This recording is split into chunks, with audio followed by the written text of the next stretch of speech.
Hello दोस्तों, आप सभी का स्वागत है अपने YouTube चैनल मैथ स्टडी पर। आज के इस वीडियो में हाइट एंड डिस्टेंस से हमने उन क्वेश्चनों को चुना है जो बोर्ड परीक्षाओं में पूछे जा चुके हैं और उम्मीद है 2022 की बोर्ड परीक्षा में पूछे जा सकते हैं।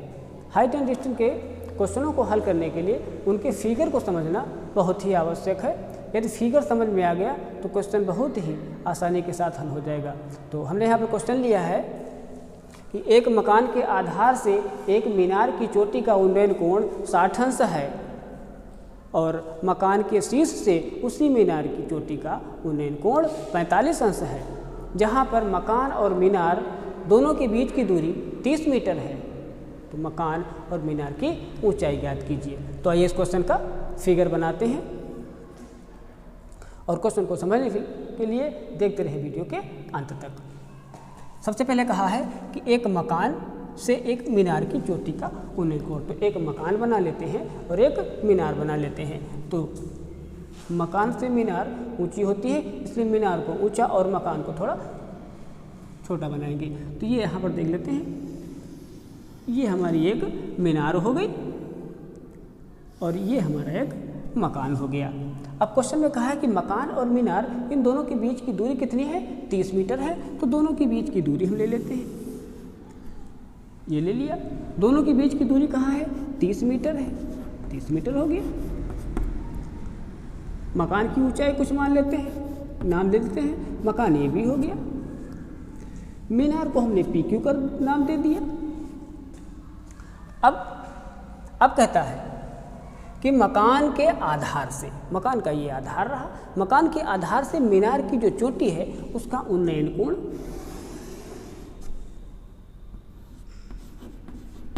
60 अंश है।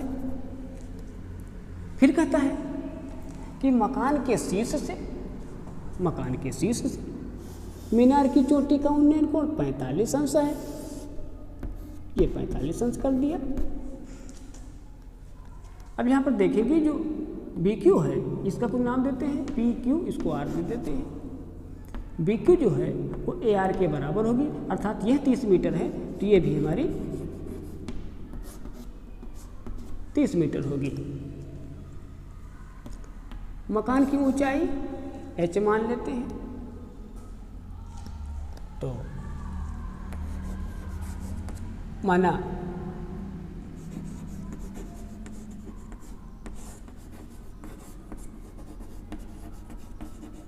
मकान की ऊंचाई AB बराबर H मीटर,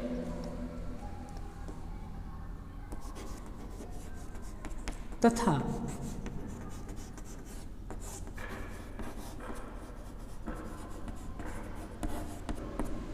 मीनार की ऊंचाई PQ बराबर, इसको ही मान लेते हैं, चलिए, कैपिटल H मीटर। यहाँ से यहाँ तक कैपिटल H मीटर हमने मान लिया, हो जाएगी।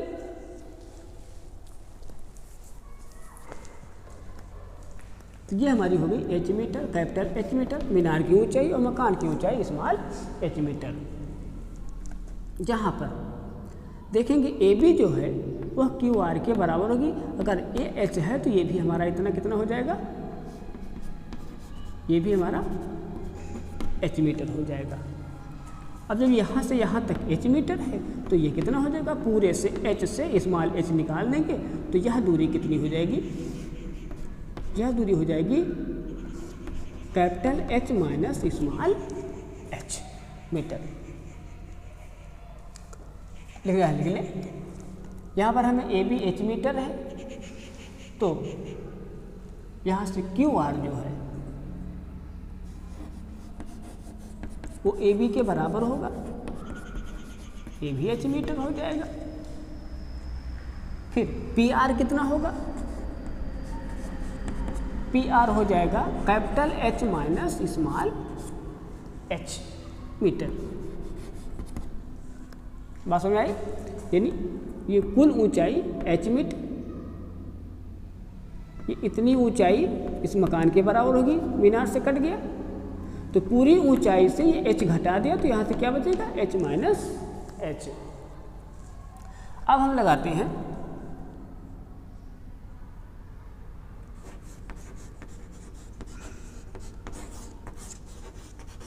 समकोण त्रिभुज ARP में, पहले ये ले लेते हैं BQP में, BQP में जहाँ कोण Q हमारा 90 अंश दिया गया है, लंब बाई आधार डालना है अर्थात tan 60 अंश इक्वल टू लंब PQ by Aadhaar BQ। PQ हमारा होगा कैपिटल H और BQ हमारा होगा 30।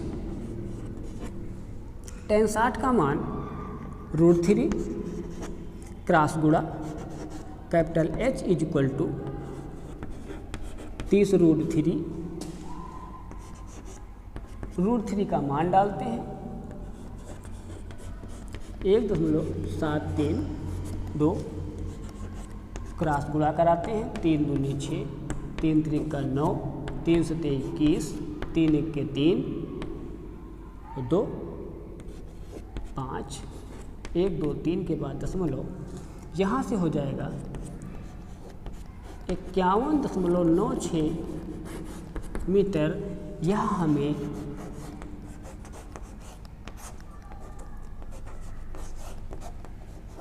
मीनार की ऊंचाई ज्ञात हो गई 91.96 मीटर। अब हमें ज्ञात करना है मकान की ऊंचाई। उसके लिए क्या करेंगे हम,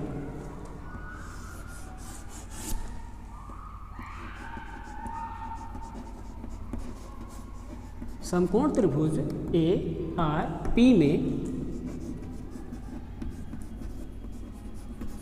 कोण R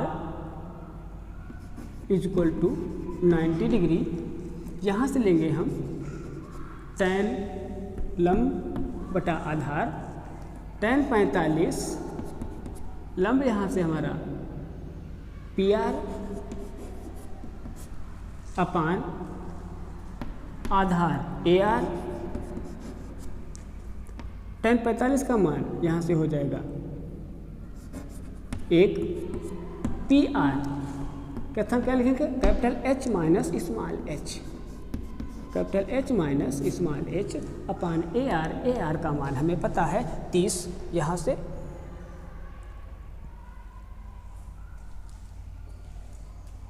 हमने जो अभी माना था 30 मीटर उसको नहीं लिखा है, कोई बात नहीं। BQ बराबर AR के,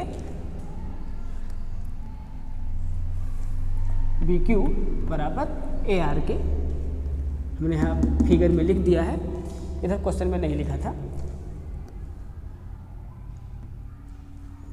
तो ये भी हमारा होगा 30 मीटर, क्योंकि समांतर रेखाओं के बीच की दूरी समान होती है। यहाँ पर ये दोनों रेखाएं समांतर हैं। क्रॉस गुणा कराएंगे तो यहाँ से होगा capital H minus small h equal to 30। Capital H का मान हमें यहाँ पहले से ज्ञात है 51.96, माइनस h इक्वल टू 30, पक्षांतर करेंगे तो minus h equal to 30 minus 96। यहाँ से हम घटाएंगे 1 से 0 गया, 3 से 2 जाएगा, यहाँ से बचेगा माइनस, ये minus cancel, h equal to 21.96 metre small h क्या है, AB है, अर्थात यहाँ से हमें मकान की ऊंचाई भी ज्ञात हो गई।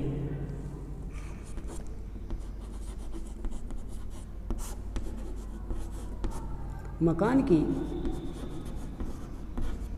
ऊंचाई ए बी बराबर h, और h का मान है 21.96 मीटर और मीनार की ऊंचाई 51.96 मीटर। तो इस तरह से हमें मकान और मीनार दोनों की ऊंचाई ज्ञात हो गई फिगर की सहायता से। नेक्स्ट क्वेश्चन दिया गया है कि एक व्यक्ति किसी नदी के किनारे खड़ा हुआ है। एक व्यक्ति किसी नदी के किनारे खड़ा हुआ है और नदी के दूसरे किनारे कोई एक वृक्ष लगा है। उस वृक्ष के शीर्ष का उन्नयन कोण 60 अंश है। यदि वह व्यक्ति नदी से पीछे की तरफ बढ़ता है, कितना 20 मीटर, तब वह पाता है कि वृक्ष के शीर्ष का उन्नयन कोण 30 अंश है। तो नदी की चौड़ाई और वृक्ष की ऊंचाई ज्ञात करना है। क्वेश्चन समझ में आ गया? क्वेश्चन क्या कह रहा है? क्वेश्चन कह रहा है कि एक नदी है, नदी के एक किनारे एक व्यक्ति खड़ा हुआ है, दूसरे किनारे एक वृक्ष लगा हुआ है। तो वह पाता है उस समय जब वह व्यक्ति नदी के किनारे खड़ा हुआ होता है, तब वह पाता है कि वृक्ष के शीर्ष का उन्नयन कोण 60 अंश है। कितना है? 60 अंश है। यदि वह व्यक्ति पीछे की तरफ, नदी से पीछे की तरफ 20 मीटर बढ़ता है, तब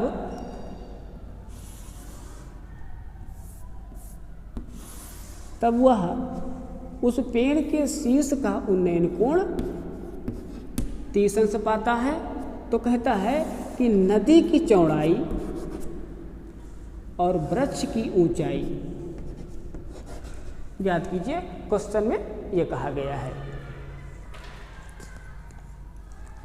एक नदी के किनारे व्यक्ति खड़ा हुआ है, जो दूसरे किनारे एक वृक्ष है, जो वृक्ष के शीर्ष का उन्नयन कोण 60 अंश पाता है। यदि वह व्यक्ति 20 मीटर पीछे बढ़ता है, तो नदी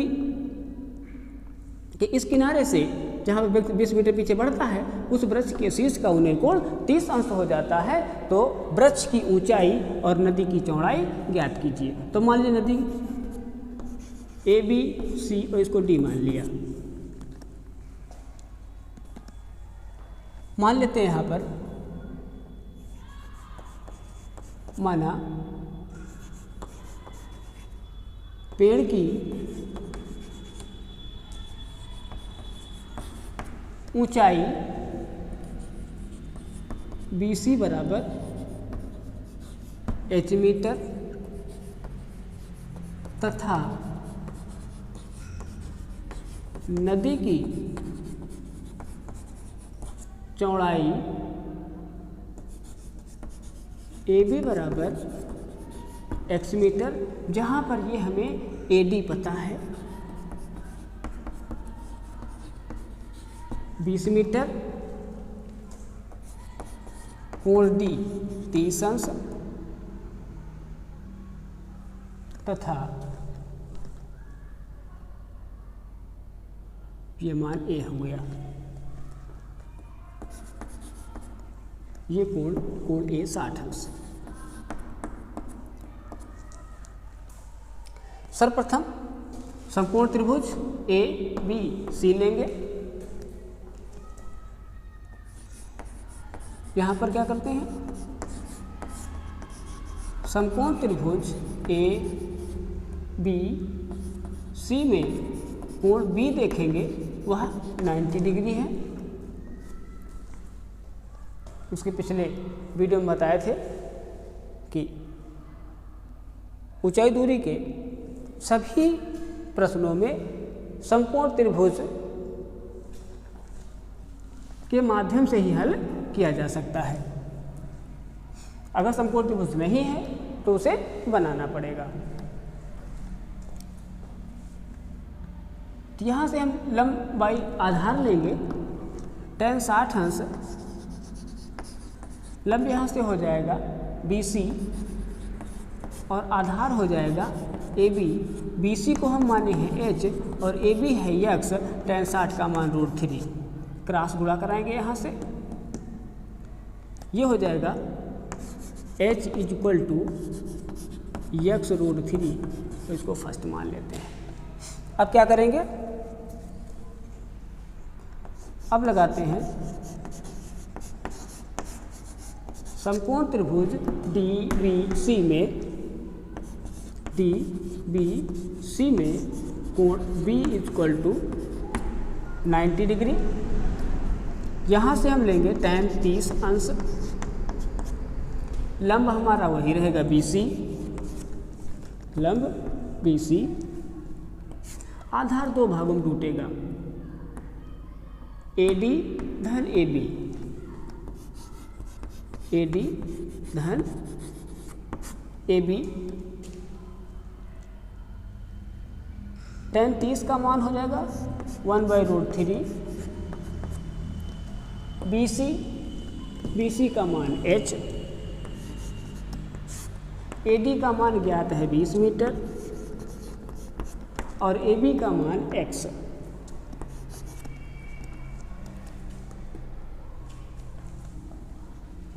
one by √3 equal to h। समीकरण फर्स्ट से क्या लिखेंगे, x √3 अपान 20 प्लस x, यहाँ लिख दें समीकरण फर्स्ट से। यहाँ पर हम h का मान समीकरण फर्स्ट से डाल दिए, x √3। क्रॉस गुणा कराते हैं तो √3 3 हो जाएगा, ये हो जाएगा 3x equal to 20 plus x, पक्षांतर करेंगे 3x minus x equal to 20। 3x से x निकलेगा, यहाँ पे बचेगा 2x इक्वल टू 20। 2 से यहाँ पर मल्टीप्लाई कराएंगे, यहाँ से हमें x का मान ज्ञात होगा 10 मीटर। x बराबर 10 मीटर। यहाँ पर समीकरण फर्स्ट से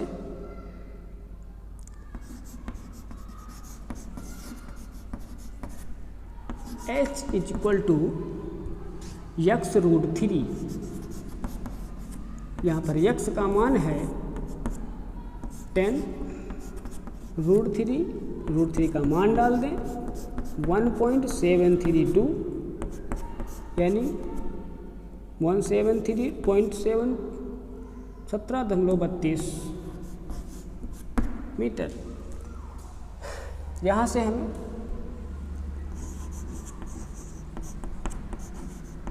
वृक्ष की ऊंचाई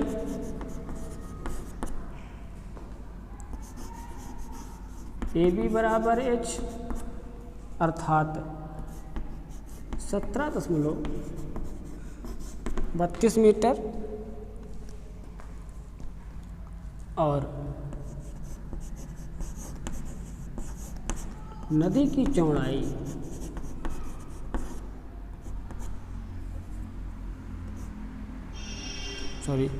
वृक्ष की ऊंचाई हमने BC माना है, यहाँ पर AB लिख गया है। BC वृक्ष की ऊंचाई है और नदी की चौड़ाई AB है। नदी की चौड़ाई हमें ज्ञात हुई है 10 मीटर।